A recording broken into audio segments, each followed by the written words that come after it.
Good morning, good afternoon, good evening. This is a companion video for my earlier article on abandonment on container shipping. Uh, Generally, when people write about abandonment, they focus on cargo because sometimes it does happen that the cost of charges associated with the cargo is much more than the value of cargo. Therefore, cargo interests may decide to abandon the cargo, delivery of the cargo, or abandon the cargo, so to say. But the topic which I am actually focusing on is on the abandonment of voyage. The basic rule is that a contract is meant to be performed. It does not matter that the contract has become more difficult to perform, but there is a key exception, and that key exception is frustration, uh, which simply means that if if there is some events or some change in circumstances which makes the contract something completely different than what it was thought of at the time when the contract was formed, then a party can plead the defense of frustration. This can be when there is damage to the ship. The cost of repairs to the ship is much more than the value of the ship and the freight which is at risk. Now, in the case of container shipping, you will note that invariably freight is not at risk, and therefore you would only focus on the value of the ship. Or damage to cargo, and which cannot be reconditioned, or the value, the cost of reconditioning, the cost of forwarding is much more than the value of the cargo.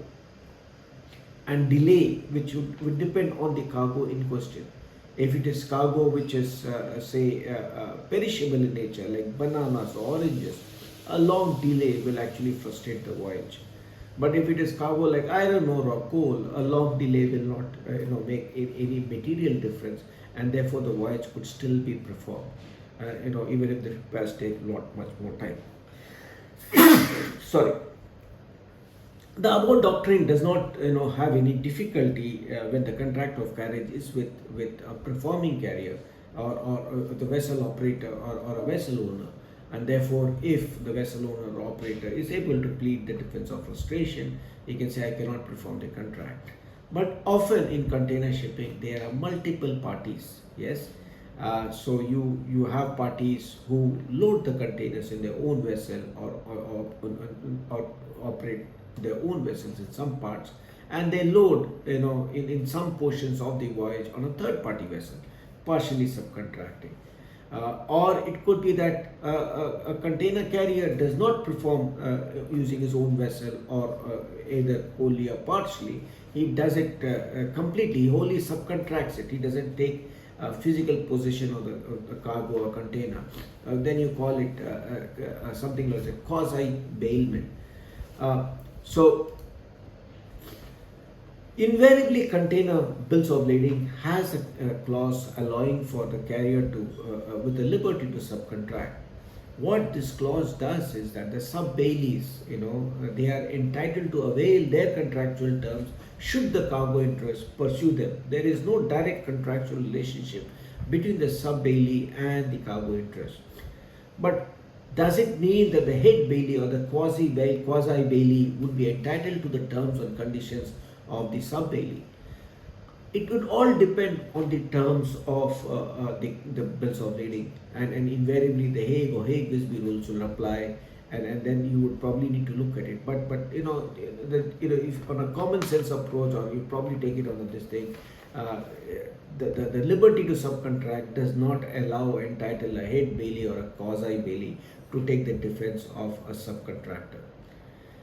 So the issue would be is whether the subcontractor, if the subcontractor pleads frustration, can the head bailee, quasi bailee, plead frustration?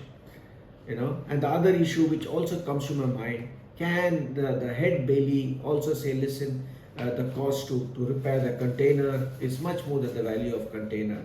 He is entitled to plead frustration. Now, insofar as the value of repairs of the container is concerned, the container carriers bills of lading invariably have liberties for the carrier to load on other vessels or other containers. So therefore, it is my view that you cannot use those provisions, just like on the damage, the charges to repair a vessel, and they would still should continue with the voyage. Insofar as if the head contractor or the sub bailey, if is able to plead frustration, it does not necessarily mean that the head, if the sub bailey pleads frustration, it does not mean that the head bailey is also entitled to. It will all depend on the circumstances. In certain circumstances, yes, it would quite be that both the head bailey and the sub bailey would have the same defenses. Let's say if the vessel gets grounded in a very remote area, and therefore it would not be possible to do it. But otherwise, let's say if the sub bailey goes bust, so to say, it does not mean that the head bailey is gone bust. They can still perform the voyage by doing taking off the containers, loading on third party vessels. So they would not be entitled to plead frustration, so to say. If you look at insurance, an operator's liability policy, it's on a named peril basis, which means that in order for you to be entitled to an insurance coverage, it should list one of the perils listed in the policy. If it does not, then obviously you do not have the benefits, so to say, of the named perils and you will not have cover. Some liability policies do have something known as a completion of carriage, but unfortunately it is for a very low limit, and therefore even if there is cover, it is not adequate. A cargo policy also has cover, so therefore cargo interests, if they face some sort of this, they could actually trigger their cargo policy, especially the English policies 1182 or 2009, and they would be entitled to recover the forwarding charges to complete the voyage if a frustration event or so happens. So in conclusion, the defense of frustration would actually depend on circumstances. It is not a given that if the sub bailey is able to plead frustration, the head bailey or the quasi bailey could also be able to plead that. So therefore, if you are a carrier, you need to look at your risk. You need to look at your, how you deal with it. And therefore, if someone down the chain, is not able to complete the voyage, would still need to do it. You may have insurance, but even if you have insurance, you have to look at the limits. Are they adequate? If not, you would need to have a risk management process to take care of these aspects. Thank you for watching my video. I look forward to having further videos, which I hope you will enjoy watching. Thank you very much.